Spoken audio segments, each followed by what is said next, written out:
And here we are with our second sum and difference formula video.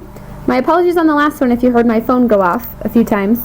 My mom was working on something for our website and I had to help her. You know, parents and technology, gotta keep them up to date.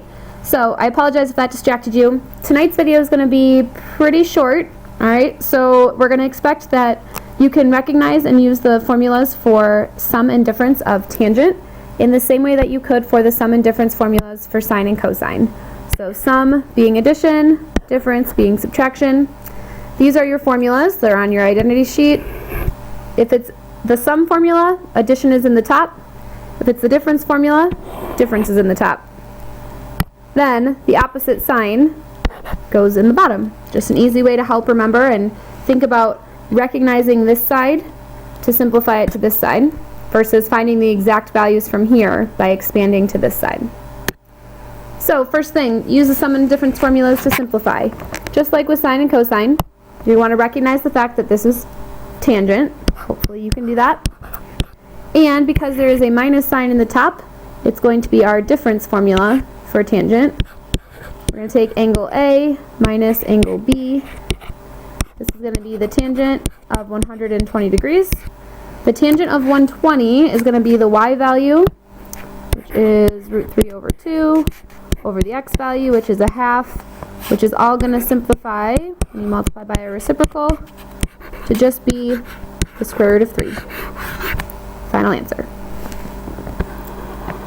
Next, we recognize again that this is a tangent formula, has all the properties of a tangent formula, and in this case we have addition in the top, so it's going to be the tangent sum formula, and we are going to add together angle A plus angle B. 7 pi over 12 plus 2 pi over 3, I'm going to need a common denominator here. 7 pi over 12, if I make this into 12, we get 8 pi over 12, which is the tangent of 15 pi over 12.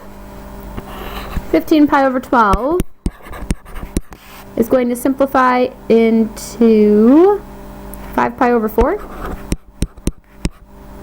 We take out a 3 from both the top and the bottom.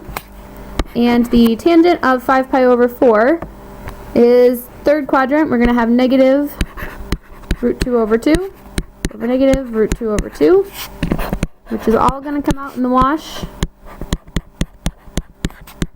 to be equal to 1. And that's how we're going to simplify. It should really be an arrow, not an equal to. Alright, so that's the first part. Recognizing the formulas and condensing them down. So then if you remember from sine and cosine, this time we want to take the angle measure that's on the inside and expand it out using our formulas. In this case, we're talking about tangent. So we've got to think about the ways that we can get to 195 degrees.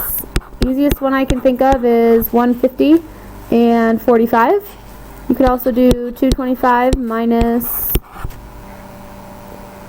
So we've got one option with the sum formula, one we could use the difference formula. There are some other angle combinations you could come up with. I'm going to choose to stick with the first one that I thought of. So I'm going to say that the tangent of 195 is really equal to the tangent of 150 plus 45. Well, the tangent of angle A plus B is going to be equal to the tangent of A plus the tangent of B over 1 minus tangent of A, tangent of, my apologies, this tangent of B should actually be at 45. Alright, so now using what we know from our unit circle, we need the tangent of 150. If you need to take the time to take the y over x, you may, but some of you might know by now that the tangent of 150 is negative root 3 over 3, plus the tangent of 45 is just 1.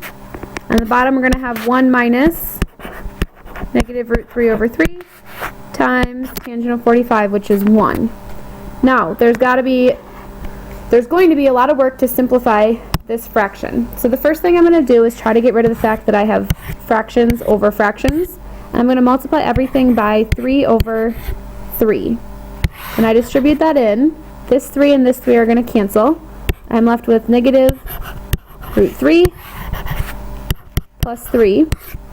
On the bottom, 3 times 1 makes 3. 3 times this plus positive is going to be plus root 3. Okay? Now, I've got a square root in the denominator, which we know is frowned upon in mathematics. So I need to multiply by a conjugate in order to get roots out of the denominator. So I'm going to multiply by 3 minus root 3. If I do that on the bottom, I got to do it on the top, which is going to require some foiling work. So we're going to say first, outside, inside, and last, all over. First, outside, inside, and last. So if you notice in the bottom, our square roots are going to drop out, which is what we wanted to happen. That's part of why we picked to multiply by a conjugate. It forces a difference of squares, forces those outside-inside terms to drop. On the top, I'm going to get negative rad 3 minus another rad 3 is negative 6 rad 3. And 3 plus 9 is going to give me 12. All over 9 minus 3, which is 6. Each one of these parts of my fractions has a 6 in it. So this will simplify to negative root 3 plus 2 all over 1, which is really just negative root 3. Ooh, oh boy. Plus 2 is our final answer. That's equal to the tangent of 195 that we started with. So with tangent, it's not so much the formula that's tricky, it's going to be this algebra work that gets you. And when you get stuck, think about multiplying by a conjugate. So again, this was 3 plus rad 3, so we multiply by 3 minus rad 3. Whatever's in the denominator, you want to multiply by the conjugate. When I take negative rad 3 times a negative rad 3, I end up with just a positive 3. Okay? Don't forget your multiplication rules with radicals. Okay, so I want you to do the same thing, except this time I'm going to have you try it on your own with the tangent of 165 degrees. You can choose any method you want for getting to 165. Some suggestions for you might be 135 degrees plus 30 degrees, or you could do 210 degrees minus 45 degrees. All right? Think about maybe using one of those two, or come up with one on your own to get to 165 degrees. Go ahead and try on your own by pausing the video right now. Okay, to talk through this, you're going to start by setting up 135 plus 30 is what goes inside your tangent values using your formula. The tangent of 135 is negative 1. Tangent of 30 was root 3 over 3, and then applied them here as well. I simplified minus minus became plus. Multiplied top and bottom by 3, so distribute this 3 in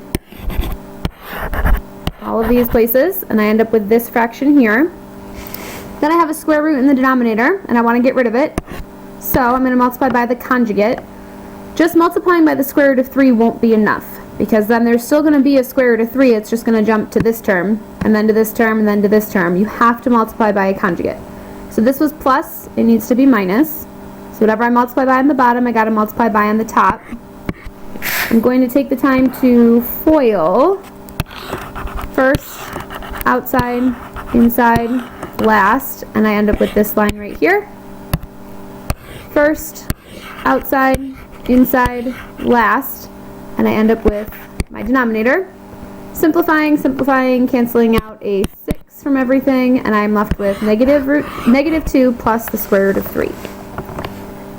Alright, if you are curious to know where the sum and difference formulas come from for tangent, then you can pay attention to the next 2 or 3 minutes of this video. If you are not interested, then you are done with this video and you may turn it off and call it a night. But those of you that might be curious, I want to remind you, I don't know why this is the eraser. I want to remind you that this tangent of theta is equal to the sine of theta over the cosine of theta. which means that it would be equivalent to say the tangent of a plus b is equal to the sine of a plus b over the cosine of a plus b. We know formulas for this side of our equation. The sine of a plus b from our previous video is sine of a cosine of b plus cosine of a sine of b. And our sum formula for cosine is cosine of a cosine of b minus sine of a sine of b. Now, I've got a whole bunch of sines and cosines, and I want to turn things into tangents.